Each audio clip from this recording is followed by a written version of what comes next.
disease hospital called Stephen's Hospital. So the reason it is over here compared to the rest of Georgian Dublin that we saw earlier on in the tour is because in Georgian times this was the middle of the countryside, and they purposely built this far, far away from the healthy citizens of the city. They figured that it helped to prevent the infectious diseases from spreading. Next up, we're going to cross over the River Liffey, and we're going to head back into the north side of the city as we leave the south side. The river does split the city in two. It doesn't split it very evenly, however. About 2/3 of the residents of Dublin live on the south side of the city, and the north side would be commercial properties.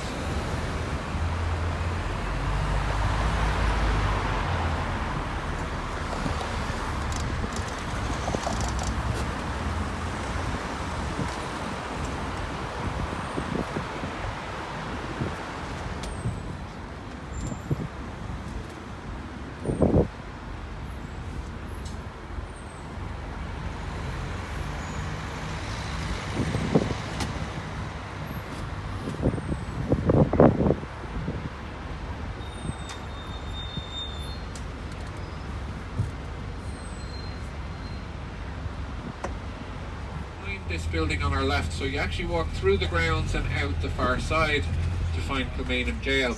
So this is stop number 15.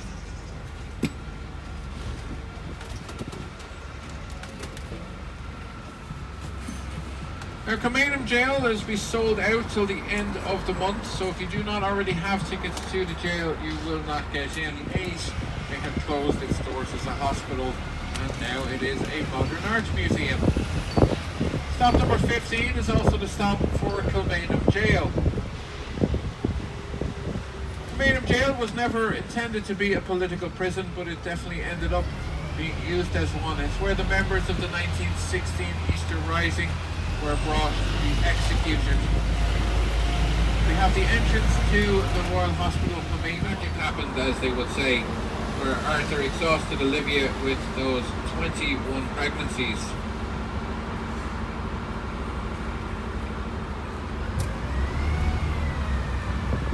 Busy couple. So let's sit here at the black door, and just after that now we have the actual St. James's Gate. So this once upon a time was the original entrance to the brewery. That is not really the case anymore because Guinness has well outgrown the original 4-acre property that Arthur Guinness leased. There is no real wood entrance to the brewery anymore as it completely surrounds us here on all sides. Stop number 14 is up next.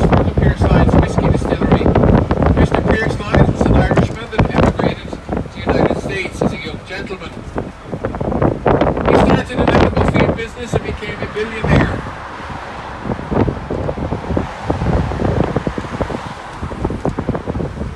Later on in life, though, he longed for his homeland, so he decided to move back home, and he purchased the St. James's Church you see on the right-hand side here. It was in complete ruins at the time of purchase, and he invested 40 million euros into turning it into his whiskey distillery. This is stop number 14. So it's certainly one way to get people to go to church, fill it with whiskey. It'll do the trick for me, alright.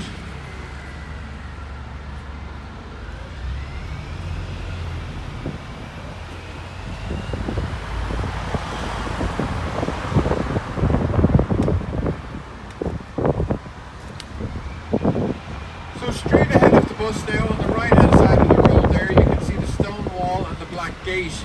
And this is where we go to recruit our Bigbus tour drivers as a St. Patrick's Psychiatric Institution. Or as I like to call it, home sweet home. It was built with money left in the will of Jonathan Swift. As we learned earlier, Jonathan was the Dean of St. Patrick's Cathedral.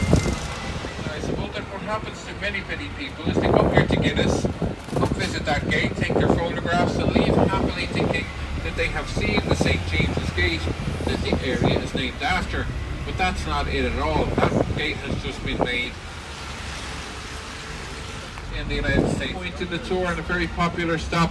I'd like to take this opportunity for anyone to thank anyone leaving us here for traveling with Bigbus. I hope you have enjoyed the tour. If you've enjoyed the first half of my tour, would like to leave a TripAdvisor review, that would be the biggest compliment. That was until they invested 45 billion euros into turning them into the visitor centre. So the Guinness Storehouse Visitor Centre, it is 5 stories tall, and it is a self-guided tour. So you can take the tour at your own leisure. We do recommend giving yourself about 90 minutes to take in the tour if you really want to absorb it for 9,000 years. And that lease agreement did not have any stipulations for increasing the rent over the years. So just over 250 years into that lease now, and it already looks like an absolute bargain. So Guinness is good for you. Guinness gives you strength. These were 2 of the marketing slogans that they used years ago. They would not get away with saying that anymore. However, there may be some truth to it, as it certainly did not slow Arthur Guinness down, as he fathered 21 children with his wife Olivia. All 21 children with the one wife and not one single set of twins. So Olivia Guinness, she spent over 15 years of her life pregnant. So the Guinness Storehouse, it was exactly as it sounded, a storehouse for Guinness. But when the automation process came along, Guinness, they built new factories to St. James's Gate. This lease required them to pay £45 per year in rent, and it came with free water.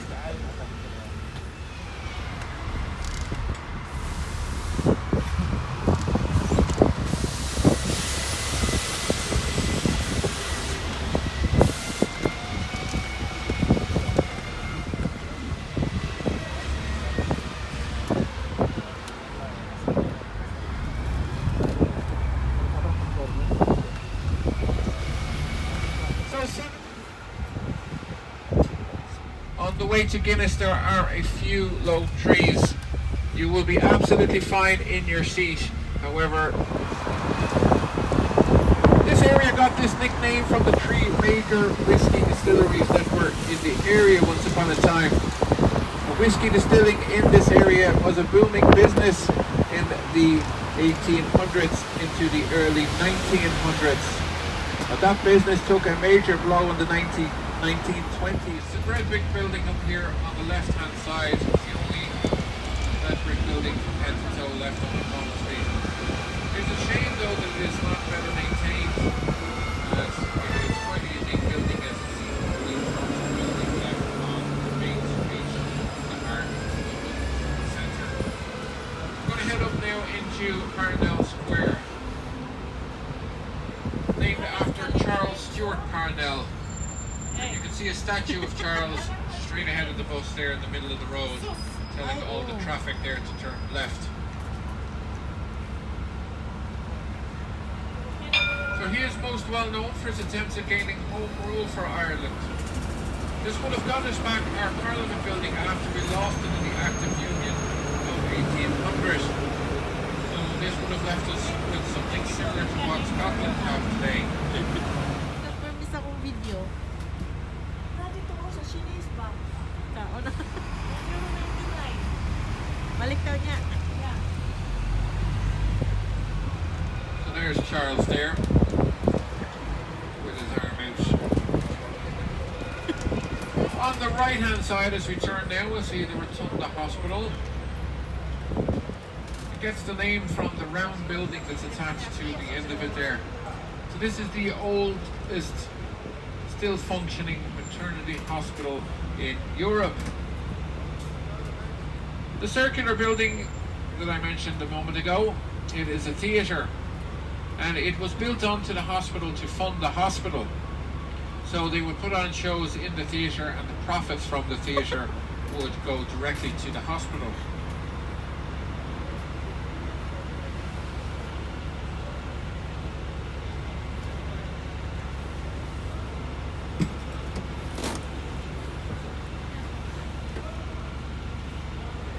The green light now, we're going to turn right and head up into Parnell Square. This is the final Georgian Square. But the one thing you will not see is a park. So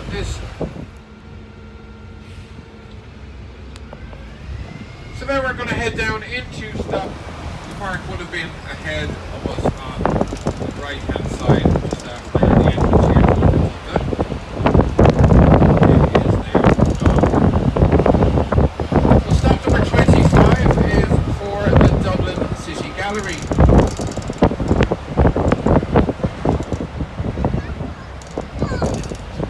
The Dublin City Gallery is dedicated to Hugh Lane. Hugh Lane was an art collector that left all his art to the gallery in his will and was quite generous of him. Free entry into the gallery. The entrance is just here on the left hand side. And this is stop number 25.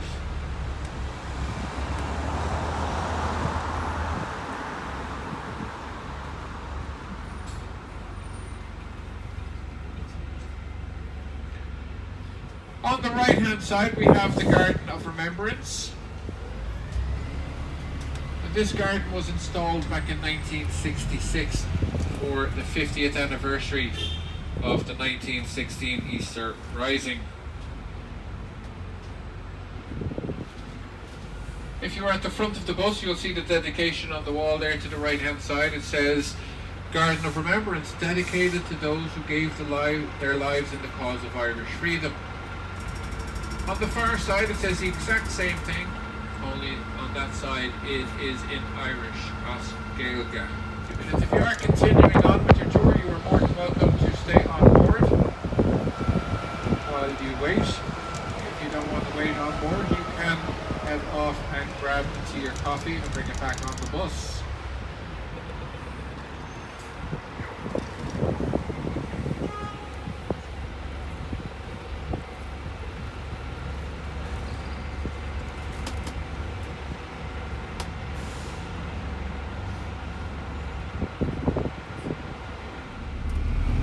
But if you are finished up with us for the day, thank you for choosing Bigbus. As you hop off the bus, please do feel free to ask. We'll do our best to answer them for you or send you in the right direction if it's directions you're looking for.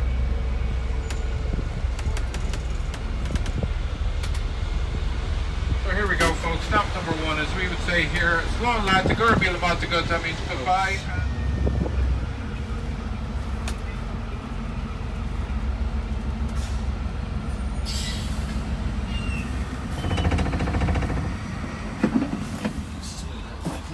Ay, layo.